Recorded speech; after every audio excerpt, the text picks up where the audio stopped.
Nah, data yang kita butuhkan diantaranya kalau saya mengelompokkan, pertama biofisik, kemudian sosial ekonomi, kemudian data ekologi, kemudian bahan dan tenaga.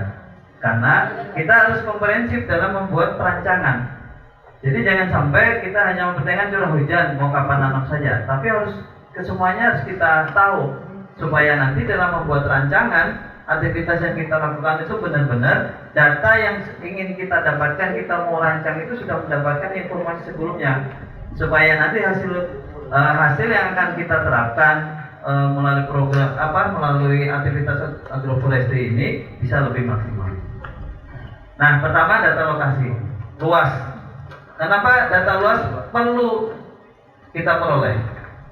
Ya tentunya ya, luas kan banyak berpengaruh nanti. Luas menentukan jarak tanam, menentukan kebutuhan bibit yang akan ditanam, menentukan jumlah orang yang akan melakukan kegiatan penanaman, melakukan pembibitan. Luas ini penting karena nanti menjadi pengali kebutuhan itu berapa. Kan beda antara 1 hektar dan 25 hektar kebutuhannya, ya kan? Dia akan merembet kemana-mana luasan itu. Kemudian kelompok tani, kejelasan siapa yang akan melaksanakan. Maka kalau secara aktivitas kepastian hukum ya harus ada pengurusnya. Tidaknya kalau misalkan ada jelas kelompok tani, struktur kelembagaannya, informasi itu akan terhadap rancangan itu juga akan jelas siapa akan yang melakukan melaksanakan di lapangan. Lokasi, kampung, desa, kecamatan, kabupaten, provinsi, termasuk wilayah dasnya. Kenapa wilayah das? Karena seluruh bentang ini kan masuk di wilayah das, ya. Sehingga itu yang akan nanti menentukan kembali yang disampaikan di saat materi kebijakan. Ini loh program agroforestry yang sudah dilakukan Kabupaten Sanggor ternyata menurunkan status dari misalkan dari kritis kemudian tidak menjadi kritis, kan gitu ya. Kan kemarin disampaikan das itu ada kriterianya, sangat kritis, terus apa lagi kemarin ada ya? Ya ada agak kritis ya, sangat kritis. Jadi sangat kritis dan agak kritis. Nah ini juga kalau data kita masuk wilayah das mana? Papua. Subdasnya mana kalau di Sanggor? Nah itu informasi itu harus masuk dalam nanti rancangan dibuat. Data lokasi. Kemudian biofisik, batas areal. Ya, supaya kepastian ininya jelas, jangan sampai ribut. Tadi di mana tadi? MHA Mayo ya? Apa penampinya? Mayo, oh betul. Di sana di MHA sana ada 8 dusun, 3 desa, 2 kecamatan, ya. Artinya batasnya harus perjelas, jangan sampai batas tadi nggak jelas. Nanti akan konflik sosialnya akan muncul di sana. Karena dengan aktivitas itu saja sudah mulai. Ini siapa yang mau dikirim untuk pelatihan KOP saja? Kalau dusun sana harus dikirim, kenapa dusun kita nggak dikirim? Itu kan potensi-potensi yang bisa muncul. Nah data itu harus muncul. Koordinat, tipe iklim, curah hujan, tadi sudah disampaikan teman-teman, curah hujan, suhu, curah hujan menentukan kapan harus menanam. Dan sampai nanam di waktu musim kemarau. Tapi rata-rata di Sanggor bukan ini ya, bukan tanah gambut ya, rawa gambut ya, bukan gambut ya, mineral semua ya.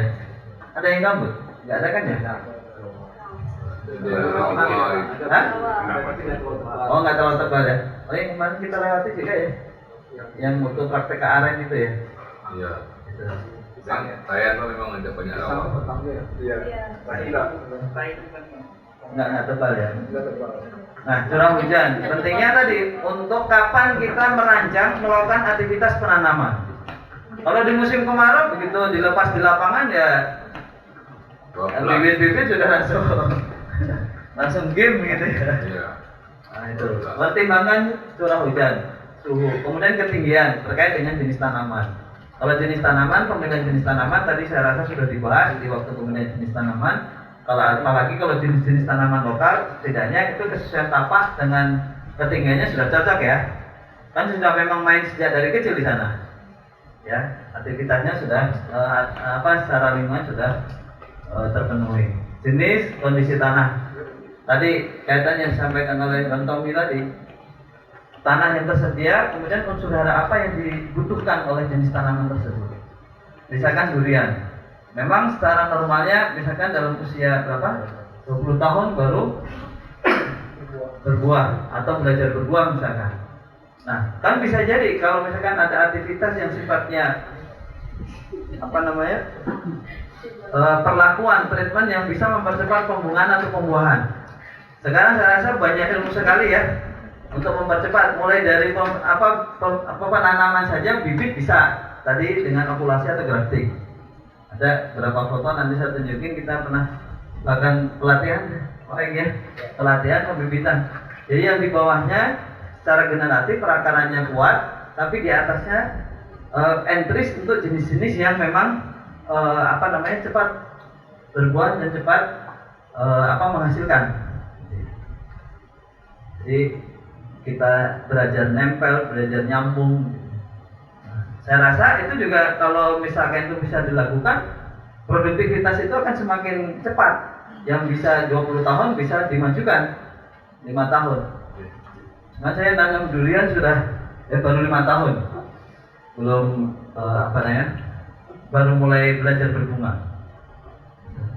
Kalau di rumah saya kasih tag jual bibit tanaman okulasi. Gitu.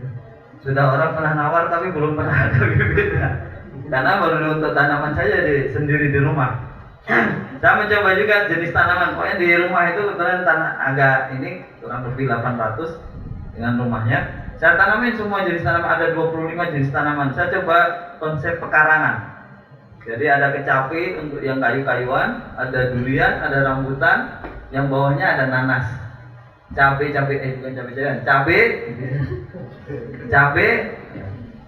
Jadi nyoba di rumah itu di belakang ya kayak model pekarangan. Mungkin kalau konsep agroforestry ya ini sudah ada peternakannya juga, ada angsa, ada bebek, ada ayam, ada lele. Di rumah kayak ini aja, kebun binatang sama kebun raya aja di rumah itu. Tapi memangnya pengen nyoba gitu konsep pekarangan di rumah. Nah, data-data ini kemudian aksesibilitas karena apa? Termasuk kemudahan dalam, kalau apalagi hutan kita hutan lindung gitu ya. Aksesibilitas itu digunakan ya, aktivitas tadi karena hutan lindung bisa digunakan hanya untuk jasa lingkungan dengan HBK. Jadi untuk panennya seperti apa? Yang paling jauh wilayah maksudnya kawasannya di siapa? Paling besar? Tadi ya, yang 2 kecamatan tadi ya? Cuma 6 dusun yang ada penataannya Pak. Oh gitu? Masih punya Tembawang. Oh, Tembawang ya? Itu berbatasan dengan Malaysia sana? Enggak. Oh enggak sampai. Berbatasan sampai. Dengan dagang ada Pak. Oh gitu ya? Tapi masih tutupannya masih utuh? Atau kemarin saya sempat berbicara dengan ketua adat wilayah, kalau hutan oris itu Pak, memang dia boleh digabungkan oleh siapapun Pak itu. Oh gitu ya? Kecuali di samping-sampingnya. Atau di luar itulah yang bisa dibawa oleh masyarakat. Iya. Tapi masih itu berladang berpindah masih Bang ya? Masih ya? Aktivitasnya berladang intinya apa? Aktivitas intinya kalau ini? Lambat ya Pak, khusus di hutan adat sementara aja. Kalau di adat sih, di hutan adat dengan wilayahnya di dalam sawit. Jadi tidak berapa besar kemarin. Oh gitu ya? Iya. Karena penting itu kan tutupan lahannya. Karena nanti kalau misalkan dalam satu luasan ini tutupan lahannya ya utuh, artinya agroforestry hanya untuk kemudian mensupport masyarakat supaya memang tidak mengganggu hutan yang masih ada. Dan nanti polanya seperti apa itu yang untuk menjadi pertimbangan nanti untuk melakukan penanaman. Nah, kalau di Kutub kemarin sempat saya berbincang dengan masyarakat juga. Di situ ada 2 tempat hutan adatnya, tempat hutan adat Selomong. Itu tidak boleh diganggu gugat juga Pak. Siapapun yang nembak kayu tersebut akan diadatkan, apalagi beladang. Coba. Mantap. Oke. Selanjutnya kebutuhan dasarnya topografi, ya, kelerengan. Karena nanti untuk menentukan konservasi tanah yang cocok seperti apa, ya semakin lereng gitu kan. Kalau datar mah ya aman aja gitu ya. Tapi lereng nanti konservasi seperti apa. Nah, kemudian demografi, jumlah penduduk, mata pencarian, pendidikan. Ini sebenarnya kepentingannya untuk apa? Tadi sebenarnya pola agroforestry, kegiatan-kegiatan perhutanan sosial sebenarnya berdampak nggak? Misalkan kaitan dengan mata pencarian, ada pengangguran di sana berapa, lalu bisa melibatkan berapa, terus tingkat pendidikannya, keberterimaan terhadap program seperti apa, itu kan penting, ya data-data demografi. Tenaga kerja, ya kebutuhannya berapa orang yang dibutuhkan. Nah, diupayakan ya sebagaimana kalau mengelola PS, kelola kawasan, kelola lembaga, kelola usaha bisa mampu melibatkan tadi, ya sosial ekonominya bisa berubah. Kemudian sosial budaya. Nah, ekologi, jenis pohon, jenis MBTS, jenis perkebunan, jenis tanaman semusim, kemudian kegiatan pembibitan, pola tanam, jarak tanam. Ya, tadi saya rasa di video tadi sudah bagaimana menggambarkan bagaimana pola yang akan kita lakukan mengetahui jarak tanam. Nah, data-data ini yang nanti akan kita ambil. Nah, nanti ke lapangan kita lihat kondisi faktualnya seperti apa, jenis pohon yang ada di sana apa, jenis MBTS-nya apa, kalau ada perkebunan apa, jenis tanam semusimnya apa, kemudian kegiatan pembibitan apa sudah dilakukan, pola tanamnya gimana. Nah, tadi kan sudah belajar pola tanam ya. Nah, besok kita juga akan praktekkan kondisi faktual di sana, nanti akan dibuat sketsanya seperti apa. Setelah sketsa faktual yang ada itu, nanti agroforestry apa yang akan kita lakukan? Mau menanam seperti apa? Pengalaman seperti itu. Nah, ini adalah bagian dari identifikasi. Termasuk juga nanti Bapak Ibu semua. Begitu nanti kan rencana mau ada kegiatan agroforestry ya. Nanti setelah ini dilatih, nanti di masing-masing kelompok akan aktivitas agroforestry ini masuk. Ya, langkah-langkahnya tadi melakukan identifikasi faktual, kita jenis pohonnya apa, jarak tanamnya berapa, kemudian pola apa yang akan kita lakukan. Nah, data-data informasi tadi itu penting untuk kita dapatkan, termasuk dari jarak tanam. Misalkan durian yang selama ini di lapangan ada berapa jaraknya, terus kemudian sebenarnya produktivitas kalau durian itu bisa ditanam di jarak berapa, artinya kita harus nanam di posisi mana saja, kan gitu ya.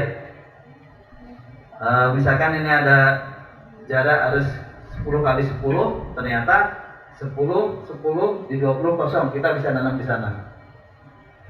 Entah itu nanti dari budidaya vegetatif maupun yang generatif. Tapi kalau bisa vegetatif akan lebih bagus lagi. Tapi tentunya dengan perakaran dalam, gitu ya. Kemudian bahan dan tenaga. Ini penting. Karena begitu ke lapangan kan butuh tenaganya butuh dibayar kan? Butuh dibayar. Butuh dibayar. Ya, pembibitan kan butuh benihnya, polybagnya, kemudian tanahnya, pupuknya, cangkul, gembor, kan butuh itu. Ya, kalau sudah ada, tapi kalau dalam sistem anggaran, kalau misalkan ini kan harus dipertanggungjawabkan. Kemudian nanti saat penanaman butuh papan, ajir, misalnya untuk papan nama, bubuk, parang, cangkul. Kemudian pemeliharaannya butuh bibit sulaman, pupuk, obat-obatan, pengendalian hama dan penyakit. Nah, tenaga itu yang kebutuhan untuk upah pembibitan, penanaman, penanaman, biaya distribusi berapa. Nah, informasi-informasi ini besok saat praktek nanti ditanya ke kelompok tani yang besok kita akan jadikan sebagai lokus untuk praktek. Nah, nanti itu dituangkan dalam nanti kita hari Kamis. Hari Kamis kita akan membuat rancangan. ya akan membuat rancangan teknisnya seperti apa, kebutuhan bahannya apa, kebutuhan tenaganya, upahnya berapa, ya itu yang dilakukan. Meskipun memang sebenarnya ada namanya harga satuan pokok kegiatan yang itu diterbitkan oleh Direktorat Jenderal Pedas RH, itu ada di sana. Cuma kita tahu informasi aja di lapangan berapa sebenarnya, masukkan di harga, gitu ya. Nah seperti itu. Sudah, terima kasih. Sudah yang kita butuhkan. Nanti setelah ini kita masuk ke perencanaan. Setelah perencanaan nanti kita akan ke pengantar praktek, persiapan praktek untuk besok, kelengkapan bahan yang harus dibawa dan dokumen-dokumen apa yang harus diisi, ya. Kemudian kegiatan apa saja nanti saat di sana dilakukan, karena kita akan mengukur luasan 1,5 hektar. 1,5 hektar, di sana ada jenis tanamannya apa saja, nanti dibuatkan sketsa, digambar proyeksi tajuknya, baik yang vertikal maupun horizontal. Sudah ada yang pernah membuat sketsa proyeksi tajuk? Belum. Nah, nanti kita belajar. Sore ini nanti. Ini karena tadi kayaknya sudah ada panggilan azan ya. Kita istirahat dulu.